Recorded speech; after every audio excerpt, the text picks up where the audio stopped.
Hello viewers, welcome back to my channel. Today we are going to see 11th sum. So two numbers are in the ratio of 2:7. If the first number is increased by 14 and the second number is decreased by 6, then the ratio becomes 4:3. What is the sum of the original two numbers? அதாவது என்ன கேட்குறாங்க அப்படின்னா two numbers வந்து 2:7 அப்படின்ற ஒரு ரேஷியோவில் ஒரு two numbers இருக்குது. ஃபர்ஸ்ட் நம்பர் இன்க்ரீஸ்டு பை 14, அதாவது 2 வந்து இன்க்ரீஸ்டு பை 14 அப்படின்னு சொல்கிறாங்க. செகண்ட் நம்பர் அதாவது 7 வந்து டிக்ரீஸ்டு பை த நம்பர் 6ன்னு சொல்கிறாங்க.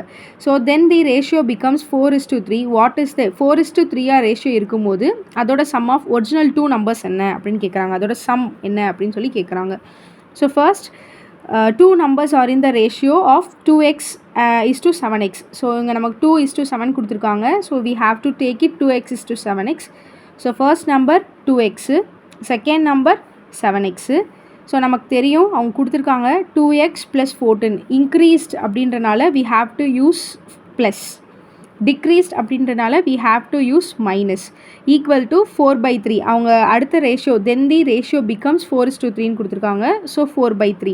ஸோ ஆல்ரெடி நான் சொன்ன மாதிரி 4:3 அப்படின்றத நம்ம 4/3 எழுதலாம்.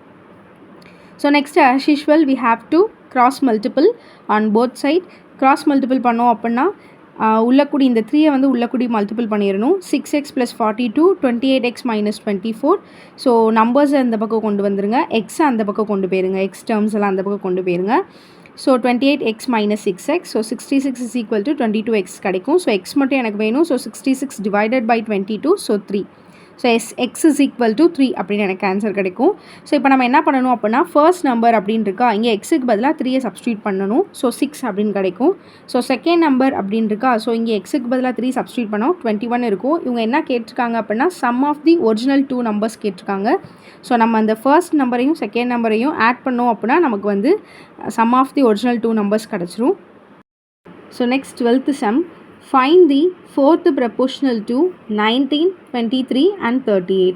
ஸோ இன்ன வரைக்கும் நம்ம வீடியோவில் தேர்ட் ப்ரொபோஷனல் அப்லோட் பண்ணியிருக்கோம். ஸோ இப்போ ஃபோர்த் ப்ரொபோஷனல். தேர்ட் ப்ரொபோஷனல் அப்படின்னா A:B = C, B:C அப்படின்னு சொல்லுவோம். ஸோ இங்கே ஃபோர்த் ப்ரொபோஷனல் அப்படின்றனால டி டேர்ம் வந்து நமக்கு இன்க்ளூட் ஆயிருக்கு.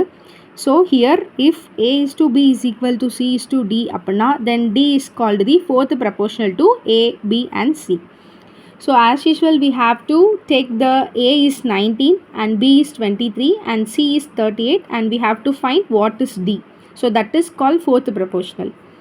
So நான் ஆல்ரெடி சொன்ன மாதிரி is2ல இருக்கிறத டிவைடில் எழுதிக்கலாம். So 19 divided by 23 is equal to 38 divided by D. So cross multiple பண்ணோம் அப்படின்னா 23 into 38, 19 into D. ஸோ இது ரெண்டையும் பண்ணோம் அப்படின்னா நமக்கு 874 வந்து கிடைக்கும். ஸோ இதை பண்ணோம் அப்படின்னா 19D கிடைக்கும். ஸோ நமக்கு என்ன தேவை அப்படின்னா D தேவை. So D is equal to 874 divided by 19 is equal to 46. So D is equal to 46. That's all. And இந்த மாதிரி வேறு ஏதாச்சும் டாப்பிக்கில் உங்களுக்கு ஆப்டிடியூட் போடணும் அப்படின்னு இருக்குது அப்படின்னா நீங்கள் கமெண்ட் பண்ணுங்கள், கண்டிப்பாக போடலாம். Thank you. All is well. By.